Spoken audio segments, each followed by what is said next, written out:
নমস্কার আমার অল পরিবার সবাই কেমন আছো? আশা করি প্রত্যেকে যে যেখানে আছো সুস্থ আছো, ভালো আছো। আজকে শুরু করছি একদম নতুন একটা ব্লগ, আশা করি ভালো লাগবে।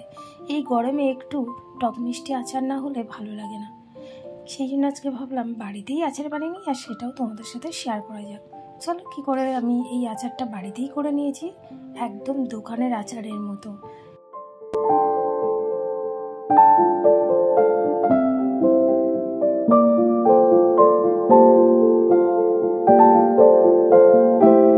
আচারের টেস্ট আনতে যে মশলাটা সব থেকে দরকার সেটা হলো গোটা জিরে, গোটা ধনে, এখানে গোটা শুকনো লঙ্কা আর 5 ফোড়ন। তোমরা চাইলে মৌরি দিতে পারো, আমার কাছে ছিল না তাই এটাকে আমি স্কিপ করে গেছি। এখানে আমি 1/2 কিলোর বেশি একটু তেঁতুল আমি ধুয়ে একটা ঝুড়ির মধ্যে ঝাড়িয়ে নিয়েছিলাম।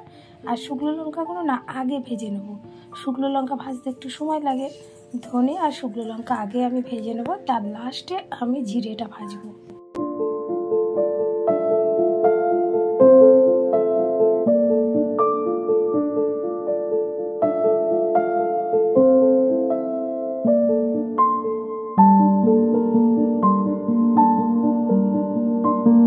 যে কোনো টক মিষ্টি আচার আমরা প্রত্যেকেই ভীষণ ভালোবাসি।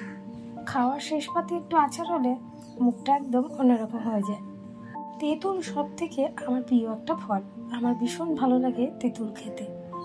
আর কাঁচা তেঁতুল এখন আর খুব একটা খাওয়া হয় না, তাই ভাবলাম একটু টক মিষ্টি ঝাল আচার করে নিই।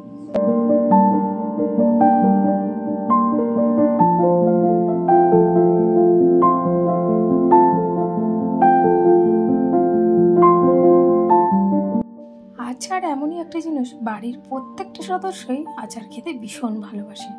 খাওয়ার শেষ পাতে একটু আচার হলে মুখটাও ছাড়ে আর বেশ ভালোও লাগে আচারটা খেতে। আর তেঁতুল এমনিতেও আমার ভীষণ একটা প্রিয় ফল, আর আমি তেঁতুল খেতে ভীষণ ভালোবাসি। এখন খুব একটা তেঁতুল খাওয়া হয় না, কিন্তু এই আচার থাকলে ঘুম থেকে উঠে বিকেলবেলা বসে বসে একটু টক মিষ্টি আচার খেতে কার না ভালো লাগে। আমি তো বাবা বসে বসে বিকেলবেলা একটু টক মিষ্টি আচার চেটে চেটে খাই, আমার ভালো লাগে খেতে।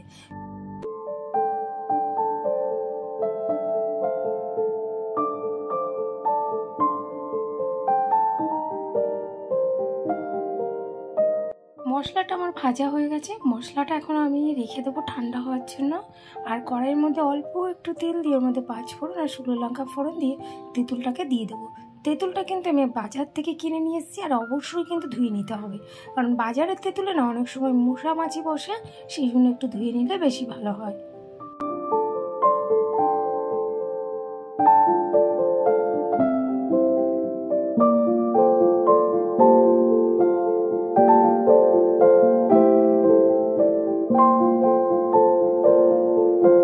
তেঁতুল ধুতে গেলে একটু জল জল মতো হয়ে যায়। আমি তেঁতুলটা ধুয়ে কিছুক্ষণ 2-1 ঘন্টা আমি রোদ্দুরে রেখেছিলাম, আর এখনকার যা কড়া রোদ এমনিতেই তেঁতুল শুকিয়ে যাবে। আজকের আচারটা পুরোটাই আমি আখের গুড় দিয়ে করব, সামান্য একটু চিনিও অ্যাড করবো ওর সঙ্গে। আর এই দেখো লঙ্কাটা আমার মনে হচ্ছে আর একটু ভাজলে বেশি ভালো হতো, কিন্তু লঙ্কাটা আমি পরে একটু ভেজে নিয়েছিলাম অফ ক্যামেরাতে। আর এখানে দেখো আমি এর মধ্যে কিছুটা ঢেলে নিয়েছি, আর এখানে 2 থেকে 3 চামচ মতো আগে থেকে যে মশলাটা ভেজে রেখেছিলাম সেটা আমি রেখে দিলাম। আর এখানে আমি আখের গুড়টা অল্প অল্প করে মেশাবো, কারণ আখের গুড় একেবারে আমি দেবো না, কারণ বেশি দিলে আবার মিষ্টি হয়ে যাবে। সেই জন্য আমি একটু একটু করে কষাবো আর অল্প অল্প করে আখের গুড় অ্যাড করবো।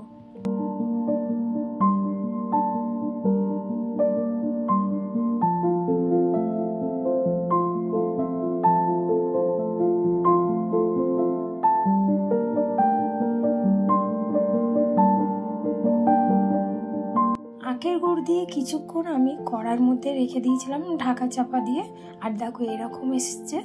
আর মিশ্রণটা কিন্তু খুব সুন্দর করে মিক্স করতে হবে, আর গন্ধটা তেঁতুলের গন্ধটা এত সুন্দর বেরোচ্ছে, সারা ঘর কিন্তু মোমো করছে।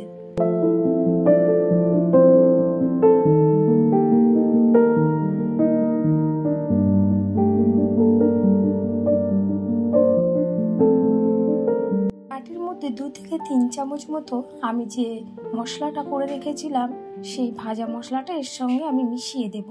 ভালো করে নাড়িয়ে চাড়িয়ে মিক্স করে নিতে হবে। আর যদি লাগে পরে একটু টেস্ট করে তারপরে আবারও একটু মশলা আমি অ্যাড করে দেব যদি পরে লাগে।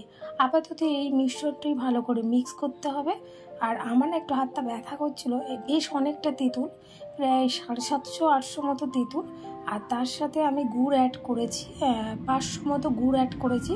যদি লাগে তারপরে দেব, সঙ্গে একটু চিনিও কিন্তু আমি অ্যাড করে দেবো।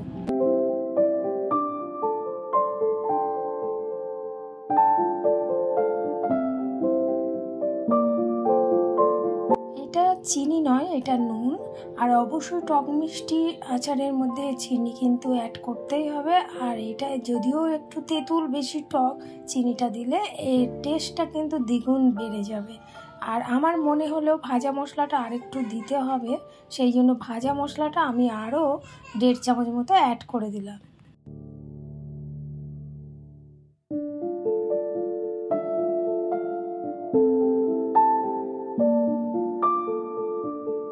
কষানো আমার হয়ে গেছে, সামান্য একটু জল অ্যাড করব।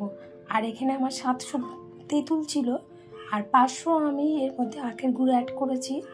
আমার মনে হলো যে এর মধ্যে আর কোনো গুড় দেওয়ার দরকার নেই, এর মধ্যে সামান্য একটু লাস্টে আমি চিনি দিয়ে দেবো, 1 কাপ মতো চিনি দিয়ে দেবো। আর এই চিনিটা আমার এসছে অনলাইনে, ওর মধ্যে তেল কিছুটা অ্যাড হয়ে গেছে, সেই জন্য ভাবলাম আমি এর মধ্যে দিয়ে দিলে এটা কাজেও লেগে যাবে আর নষ্টও হবে না।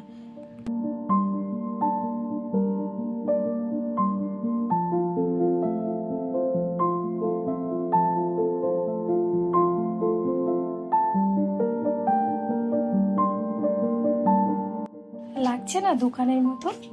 আমরা ছোটবেলায় তেঁতুলের আচার, তেঁতুলের টক সব খেতে ভালোবাসতাম। আর তোমরা চাইলে আরও একটু মিষ্টি মিষ্টি করতে পারো, আমি একটু টক মিষ্টি করব, সেই জন্য ভাবলাম এটাই ঠিক আছে, এর সাথে আর কোনো মিষ্টি দিলাম না। আর এই দেখো আচারটা ঠান্ডা হয়ে যাওয়ার পরে আমি এই বয়ামটার মধ্যে রেখেছিলাম, আর আমি এর মধ্যে একজনকে দেবো, সেই জন্য এর মধ্যে একটু আলাদা করে রাখলাম। আর আমার রোজ না খেতে খেতে প্রায় অর্ধেক শেষ হয়ে গেছে, আবারও ভাবলাম যে কিছুটা বানিয়ে রেখে দেবো, সারা বছর দেবো, খাওয়া যাবে। আর আমি এমনি তো একটু খেতে ভালোবাসি টক মিষ্টি আচার, টক খেতেও ভালোবাসি, কিন্তু এখন টক আর খুব একটা খাই না, কিন্তু টক মিষ্টি আচার খেতে ভীষণ ভালোবাসি। তেঁতুল কিনে এনে আখের গুড় যদি নাও পাও, এমনি গুড় দিয়েও কিন্তু সুন্দর এরকম একটা আচার হয়ে যাবে। আর এইরকম টক মিষ্টি আচার বাড়ির বড় থেকে বাচ্চারা সবাই খাবে। আর তোমরা তো জানো টকের মধ্যে ভিটামিন সি আছে, অবশ্যই খাওয়া দরকার।